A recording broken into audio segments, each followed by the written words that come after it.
New research by a Sam Houston State University finds Texas, our fair state, 5th in income inequality throughout the U.S. We trail the states of New York, Connecticut, Florida, California.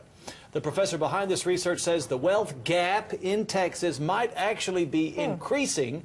In 2011, the top 10% of wage earners in our fair state, think about that, the top 10% in Texas received 48% of all the income in the state of Texas. And historically, education has been among the single best predictors of economic resources. Some say if Texas does not change education levels and output, this state will be poorer and less competitive in years to come. And of course, the topic has been a national discussion, but because of the education factor, it could be a major debate in the governor's race coming up. Yeah. So, first of all, income inequality, do you believe that education is the primary indicator or factor?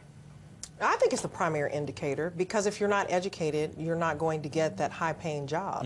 And then you look at the cost of education and how it's increased. So a lot of people can't afford to go to college. So it's the haves versus the have-nots. People who have money, their parents can help send them to college. And people who don't have money, then they may just go and get your minimum wage job and try to work themselves up, I think education to me is a huge factor. Okay, Chris, what about the income inequality problem in Texas? Big?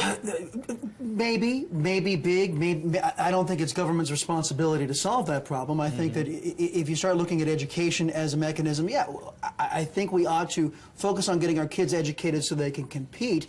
But education itself, especially around the United States and even here in Texas, there's no competition in education. It's all done by the auspices of the federal government. That is starting to change. Oddly enough, in the state that got hit by Hurricane Katrina, 70% of the new schools coming online post-Katrina were charter schools and introducing competition into education, and that's how we win. That's how we make sure that despite your economic level or where you happen to live in your tax base, give parents choices. Give parents choices. Absolutely.